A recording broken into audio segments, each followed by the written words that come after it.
Welcome to the Rare Executives Business Briefing. For first-time viewers, Rare Executives helps tech-related companies to grow by finding them the best leaders in your sector to hire.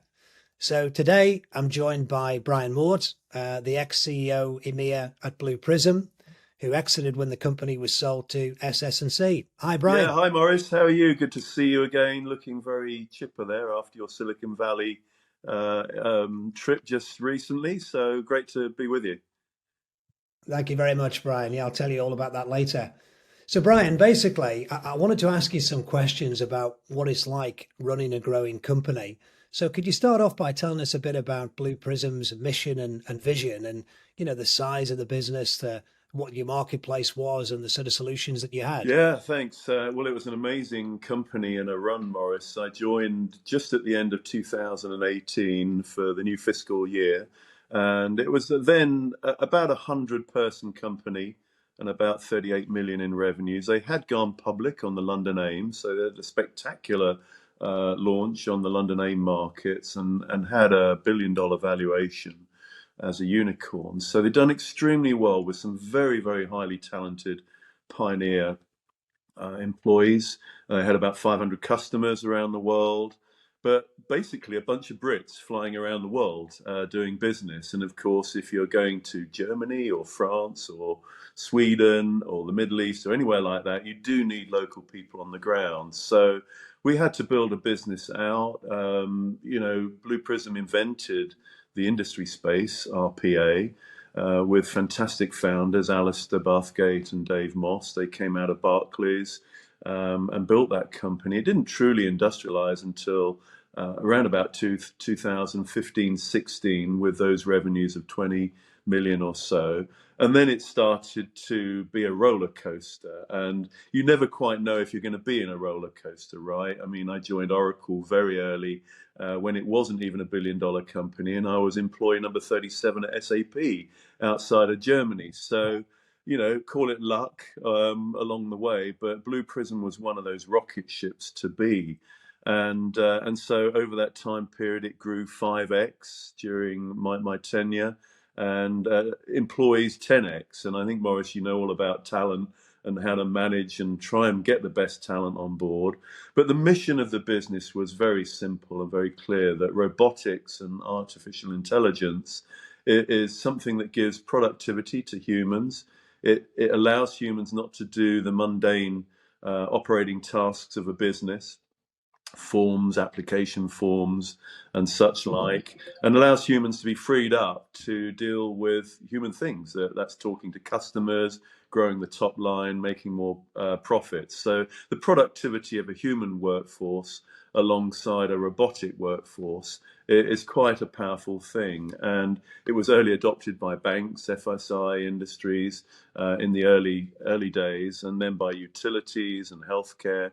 And, towards the end of my tenure of nearly 5 years, we were in 147 industries in 47 countries of the world, and we had 3,500 customers and an incredible business with, as I say, that tenfold increase in employees as well.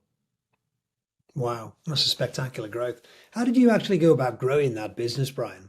Well, as I said, it was a bunch of really talented pioneering employees that were flying around the world, but we had to go back to the board with sustainable and growing clusters within the business. So by having customers in, let's say, the Nordic territory, 30 or 40 customers, they were not being served locally on the ground. So we had to go back to the board with business plans every time to say, look, here's the impact of if we put a team on the ground, a sales leadership team with sales execs and pre-sales value engineers, a marketing team, a consultant management team. So a cluster of, let's say 10, 15 people. And then to prove out what that ARR revenue uptick would look like over the 12, 24-month period. So the benchmark for us was to get to a 10 million cluster to be able to put people on the ground. And we did that many times over in the Middle East, in France, in Germany, in southern EMEA, India, and such like. So, we built the company really quickly in 2019. We went from double up revenues year on year prior to COVID. And the thing about managing talent is you've got to always get the best processes in place to not only give the best talent in the world the experience of wanting to join your company, but you've got to act fast and also be extremely excruciatingly good at picking the right talent with the right energy, the right skills, the right desires to go and run your businesses in remote territories. So that's what we set about doing, and we built those territories really successfully. The rest is history. So, what were the obstacles to growth then at the time, and how did you overcome them? I think it was finding people actually quickly enough to build into those slots. So when you look at the process of hiring, you always want to, bring in a subset of people that can screen talent. So you'd have a head of HR, head of operations, a really good, pre-sales or value engineer, and then a sales team to look at that. So a process to bring people in quickly enough to then realize you've got the right talent, whether it be a sales director or a consulting manager or a customer success manager and such like. So it really is the barriers to entry are finding the right talent quickly enough. But if you can do that, I think in a hypergrowth business, people want to join you. And then it's screening the best talent that comes in. I mean, if I look back earlier in my career, everybody wanted to join SAP in the 90s, and I think that the talent gets to that position, and you get to the affordable position of being able to hire the best in class every time. How did you scale your teams as well, Brian? Did you is it put the first salesperson in there and grow the team on the back of them, or did you do it by country? Did you do it by sectors? How did you scale those teams? We looked at a coverage model, primarily all of the top enterprise. Our mission was to build out and be the biggest, most scalable enterprise company in class. So we looked at the coverage model. We had some customers in the space. We built out that referenceability model in each sector. And then we went out and took the industry best capabilities. So whether it be, a finance team or utilities or a healthcare team. We generically looked at how to build out the coverage model, the buying decisions, and the traffic light of green, amber, red of where we could go and land and expand. So we realized that the DAC market was going to be very strong, the French market, the Middle East markets, Nordics, and India was huge for us in terms of all of the COEs that looked after the big corporations of the world. So building out those teams, as I said, is a cluster of talent that, it's a team end-to-end design where you're looking at customer support, consulting, the ability to look after our partners who were scaling hugely in the space and making many investments.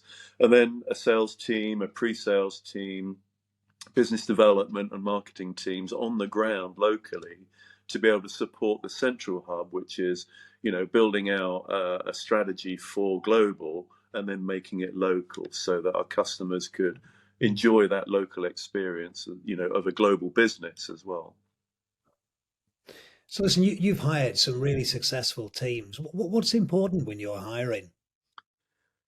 I always look for, great attitude, passion, ambition, and desire around wanting to join a company. And, I think you can look at the benchmarks there of people that do their referenceability and due diligence on the company. These types of employees are in very, very high demand.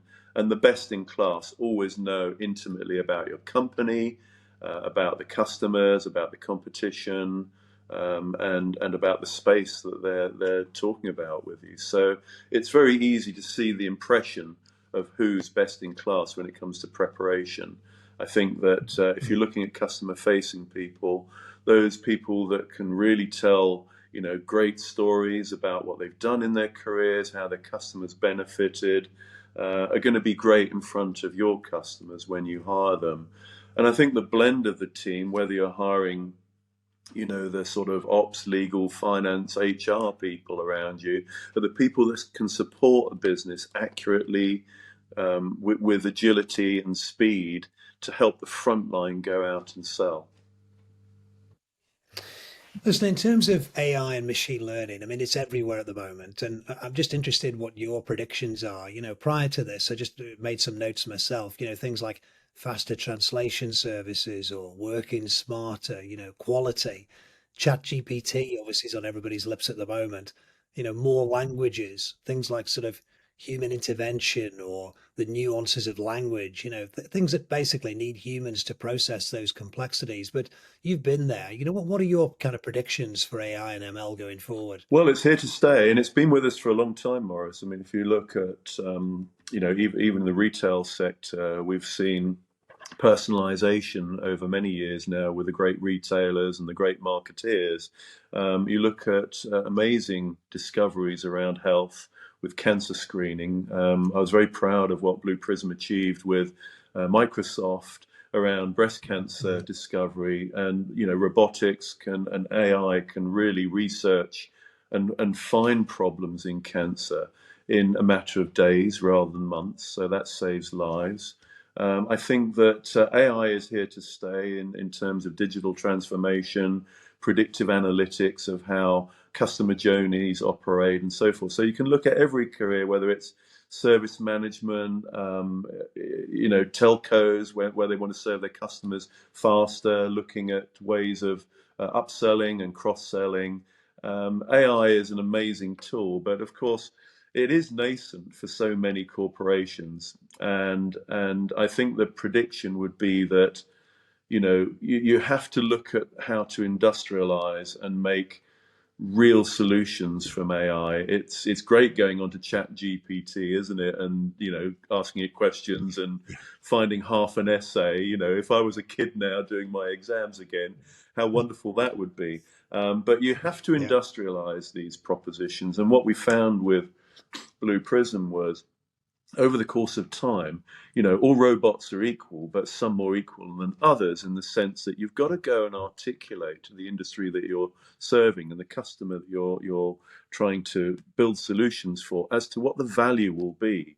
So I think we'll find winners, we'll find losers, we'll find incredible consolidation in this space over the coming years. It's going to be, according to the analysts, a $4 trillion market Wow. space in 2023-24.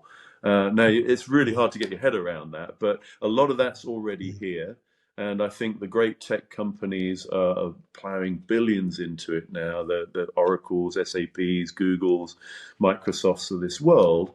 But there are some amazing technologies coming through as well around AI to go with robotics, which has been in my industry as well. So there won't be any industry that isn't untouched by the incredible forefront. I'm more excited now than ever in technology, and I've been Mm. through RDBMS, I've been through CRM and ERP and analytics, and this is probably, right now, the most incredibly exciting time in technology, because it's going to change the way that we work, the way we operate, and it's hopefully going to make life better. We were once promised a paperless office. That never happened, did it? But No. it's really, I think, for business leaders now, they've got to embrace the change in their competitive landscapes. They've got to act faster. They've got to, really enable their legacy systems and their infrastructures of people, plant, machinery, and so forth to work in far more agile ways. And the good old saying is that the fast eat the slow.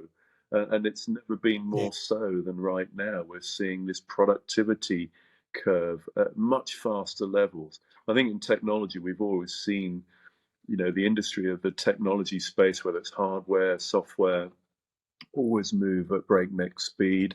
But you can times that by a factor of 10 plus over Mm. previous years that we've seen, and previous decades that we've enjoyed. So it's a really exciting time, Maurice. And I think that as long as we can harness AI, and AI for good, as many of the big tech companies call it, because it can be a bit scary if we let this get ahead of ourselves. Humans have always got to be in the loop to do the important things, which is to make human decisions to make AI a better world for us to live in, and that's whether it's for human health, or it's for easier productivity and better profits for companies. So a wonderful time for us to be alive. No, I'd agree with all of that. Brian, I'm interested in your view as well on the impact of the current recession on tech-related companies. Things like redundancies. There's interest rate rises to curb the inflation. Adversely affecting global banks like Silicon Valley Bank, who obviously fund growth tech companies. Good people need more convincing to move, etc. I'm just trying to get a feel for your view really as to the impact of the current recession on tech. Yeah, well, look, I mean, we're living in unprecedented times. We have social media at our fingertips, and you know, news travels faster than the speed of sound, doesn't it? In many ways, who would have thought that Silicon Valley Bank and Credit Suisse and other banks could have gone down so quickly? But consumer confidence is really key. I think that, if we go back the last 3 or 4 years, COVID's had a huge impact on the tech industry. We enjoyed a slight uptick, actually, in a strange way, during that first year of lockdowns. Certainly, Blue Prism had an incredible growth with. We did Blue Prism for Good and COVID relief packages for mortgages with building societies so that they could get through their applications. With the NHS, we saved 1 million hours for the NHS in the front line with all of their back office logistics and admin. Mhm. So that gave doctors and nurses the frontline opportunities to save lives. And so technology in that sense had a huge impact and actually had growth in that first year. And so many of the big titans of industry probably hired ahead of the curve and had too Mhm. many staff. And then, of course, if they're in public domain on NASDAQ or one of the global markets, their investors are then saying, well, is the EBITDA and forward projections going to be the same? No, it's not, because costs were incurred in building up for that ramp that suddenly flattened out at the end of the second year of COVID. So I think it's a right sizing. Of course, it's Mhm. very tender and very tricky for companies to get through that and plan for a riff. It doesn't build confidence in a workforce, and it builds worry for people that love their jobs, and they've got mortgages and kids at school and all that kind of stuff. So we've seen this huge flurry over the last 18 months of people looking to either be safe and stay consolidated, or for the best talent actually leaving and going to better opportunities. The cream really does rise to the top in technology, as in pretty much every industry now. And so all these great resignations, you've got to be able to give your employees a great journey, and you've got to really articulate the message of where we're going, how we're going to get there, what it's going to be like, down to an individual level, because we've got all ages of workforce now, and don't ask me the generations of baby boomers or generation X, Y, Zs or whatever, but you've got all ages. I mean, we took on the university grads. We had an amazing system of taking them through academy and them choosing the jobs that they wanted in sales or marketing. I hired one of the best of the grads of our first intake. She became my chief of staff. She was under 30 years old, fabulous talent. And so you've got to give people, irrespective of age, a bespoke journey to their careers. What's in it for them? What's their career roadmap look like? How are they doing against the benchmark, not only internally but externally, because they're going to get calls all the time when they become really good at their jobs. So I think for companies now, they have to really look after their staff more than ever. It's as Richard Branson would say, the most important thing are my staff. My customers are important, but I've got to keep my staff to be able to serve them.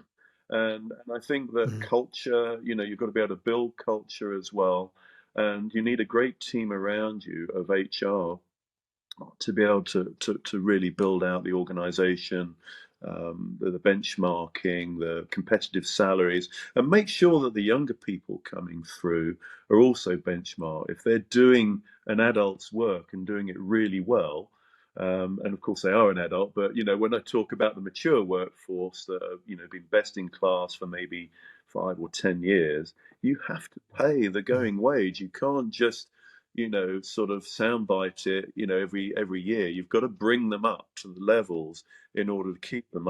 mm, Otherwise, all of that work that you've put in, you lose to a competitor. And I guess it's like sport. If you bring someone through an academy, you don't want to lose them if they're really good. You need them in the first team, and then you've got to give them that modern wage that goes with it. So I pay a lot of attention to this. I think that if you care about your people, you really have to promote them, show them their career map, and then they'll stay with you, and great things happen. mm. So, Brian, what's your view regarding what's the exciting bit for the future? You look at things like it's a young, dynamic industry, relatively tech. It really affects how people live, and obviously, there's some really exciting challenges there. But what's your view really as to the exciting bit for the future? Well, I think just the sheer change that we're going through and the speed of change, I love that dynamic and diversity in my own working life. And I think for us to be successful in the current working world, we have to be extremely agile. So, what excites me is the ability to affect companies and culture and behavioral belief. I think if companies can cluster around that with great propositions, and they have a very good chance to succeed against their competition. So yeah, the technology is exciting. I think we have to serve the industry better with training and enablement. I was very lucky. I came out of fantastic training with Xerox, and then I joined Oracle and SAP. So fantastic blue chip training there. But we don't necessarily serve our young people now coming into this industry with such, fantastic training. Of course, we can't afford to keep people on the bench for a year like these companies in yesteryear, but you've got to give them the real life experience and get them in front of customers and really get them learning. I mean, I've got children mostly grown up now, but my youngest is just going through that certification of not quite knowing what he wants to do. So you have to push him out to the front line and say, go try this, or take that experience and see if that's the kind of career you want. Because I think going forward, unlike our parents, many of our parents had jobs for life. Mine was a teacher and a bank manager, um, and they probably never changed their job. I changed Mm. my job maybe a dozen times in my 30 years. And I think our kids and the future generations will perhaps look at it as a project every 2 or 3 years, because it's that fast a dynamic, the experiences you have and the Mm. learnings that you wish to take on board, that a company needs to give you that long-term cycle. And I think the companies of the past that did it really well, the Oracles, the IBMs, the Xeroxes of this world, will still stay in place. But the small and mid-sized companies have to be cognizant of what they're competing against to give that experience. So, Brian, what did you learn then as the CEO of EMEA at Blue Oh Prism? gosh, many many things. You can make a lot of little goofy things along the way. I think you've got to be really fast at organizational design. You've got to make sure you keep your talent and your acquisition of talent up to a level. You mustn't let it dilute, even when you're growing at 10x. So I think all of that counts for a great deal. Communication is absolutely critical throughout. And I think if you're growing and stable and sustainable as a business, then it's quite an easy thing to do. But it comes from the top, from your chair, your CEO, all the way through. Your first line managers are absolutely critical to success because they're managing your teams. And so you need fantastic reporting capabilities. You need really good systems around you, customer support systems, CRM systems. And so all of that investment in infrastructure, whilst expensive when you're growing up as a company, has to be made, because you have to look forward and say, if we want to be a $1 billion company, we need to plan for it now and then grow into it. You can't keep doing it, ad hoc along the way, because you'll always grow out of your clothes. It's like being at school and getting your school uniform. It's too small for you by the end of the term, right? So it's the same in business. You've got to plan accordingly with great leadership around you. So as we grew, we had to put in regional teams and build out all of that back office, operational support, HR, finance, legal, and then all of the customer office had to be built around professional services and so forth. And I think the very tangible piece and slightly easier piece to do is the sales and pre-sales, because you can find best in class there. You know what it looks like. But you need that blend of organization that comes together and gels really well end to end. It's not about an us and a them. You've got to break down. My job was always breaking down little silos that we're building, and you need it to be one team, and the communication of success needs to be out there, on the loudspeakers. So yeah, lots to learn when you're growing at speed and going really fast on the outside lane of the motorway. You've got to make sure you're looking way ahead, so that you swerve and you don't crash into the railings. Listen, Brian, that was really interesting. I've genuinely learned a lot there. I mean, basically, you're looking for your own next challenge. So good luck to you in your continued growth. And basically, thanks for joining us today on the Rare Executives podcast. My pleasure, Maurice. Thanks for the opportunity.